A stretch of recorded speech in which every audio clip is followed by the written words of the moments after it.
This is an old story about Thien Lin Kai that I posted. Now I'll quote it again for those who asked. I have free time on Sunday, so I'd like to tell everyone an old story. I didn't witness the whole story, but I saw with my own eyes the terrible moments that took place. In '95, I was in Phnom Samko, a coastal province bordering Trat province on the Thai border. It was like some provinces in central Vietnam, with mountains, forests, and sea. People also go to sea and make fish sauce. Fish sauce. There is a fairly large fish sauce warehouse, owned by a big lady, the way Cambodians call rich, powerful women, named BV. She is of Thai origin. Her family is rich, has been making fish sauce for a long time. She has 6 children, 1 boy and 5 girls, all married and living in her extended family, including the house, the bottling factory, the product display, and the production. She is a very talented woman. Her husband died during the Vietnam War. She single-handedly built a huge business and raised 6 children. She feels satisfied with almost everything. But there is one thing she always worries about in her heart. Although she does not say it. That is, her family, from children to grandchildren, is prosperous.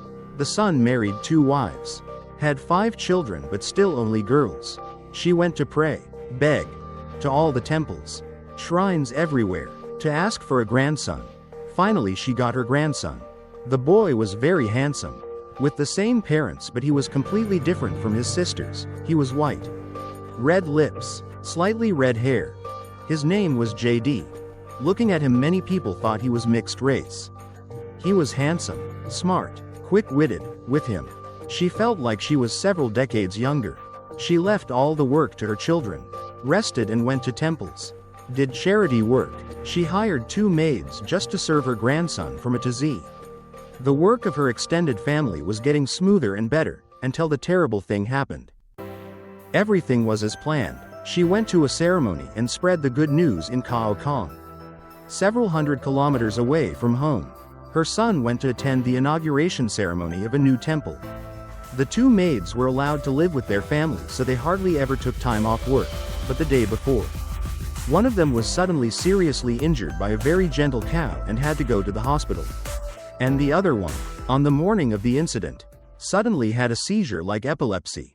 Even though she did not have epilepsy, she was almost in a coma and had to go to the hospital.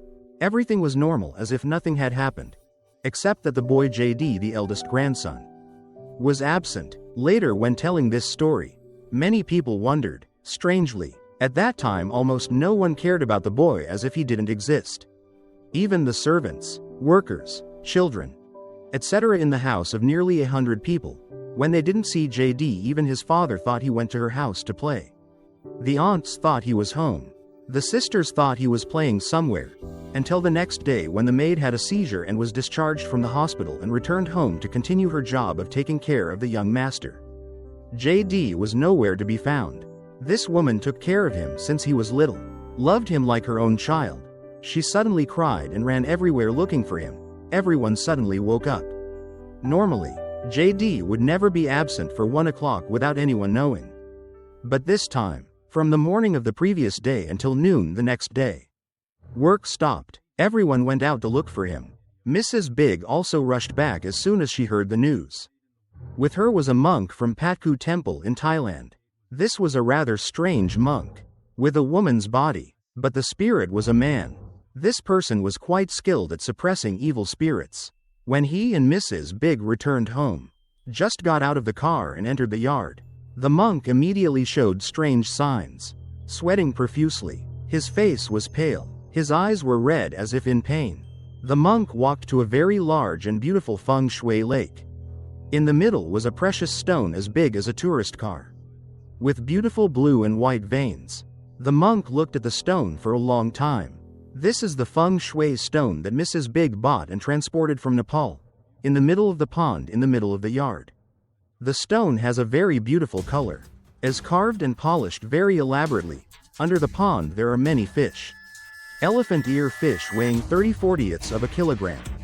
While everyone working in Mrs. Big's house, neighbors, and the government, went to look for the boy, the monk just hung around the pond. She meditated almost all night in the yard near the pond. On the 5th day, Before dawn, the monk woke everyone up, announced to prepare for the boy's funeral. The whole family still tried to hope, even though the search seemed hopeless. But no one dared to talk about death.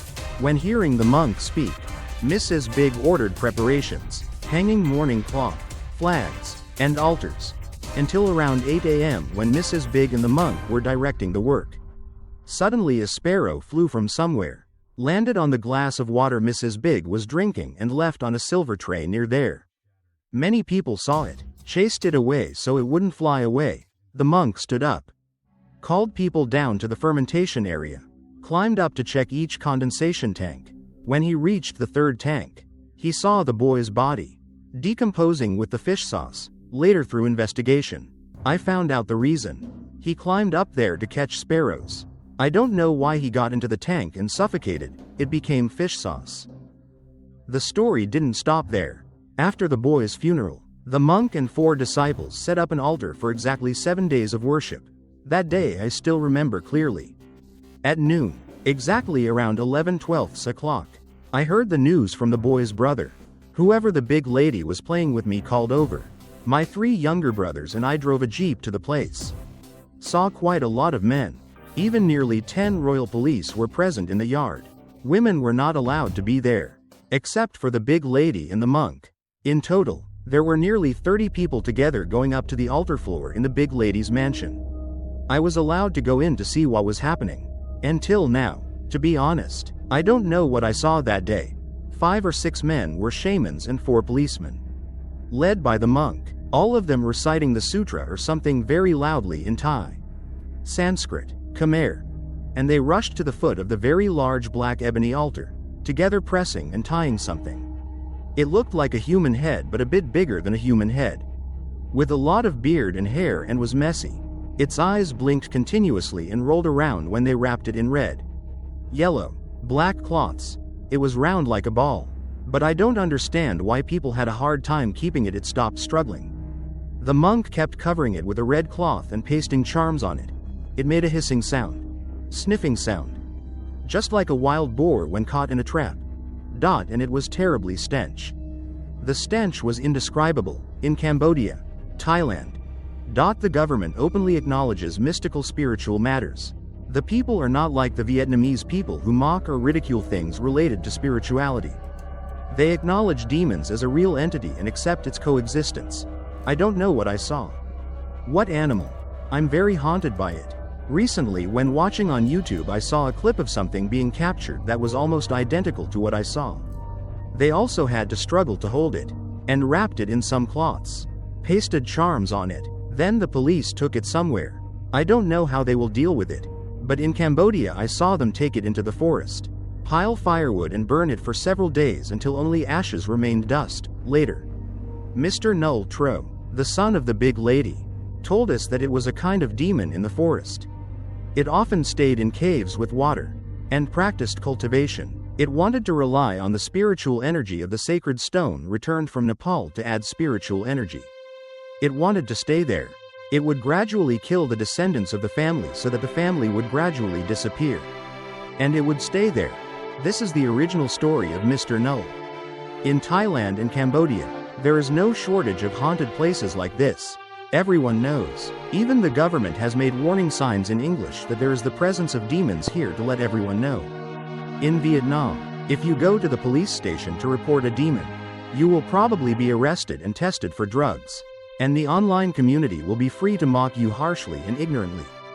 Because under socialism, there can be no ghosts. But everyone still prays and abstains from spiritual things. It's funny. There are many things on earth under the sky that the most advanced science cannot explain. But ignorant people still judge, like quoting literature. I do not dare to say what I saw. I also do not force everyone to believe this story. You have your own opinion. I always respect that. I just tell it for fun. To read to relieve boredom.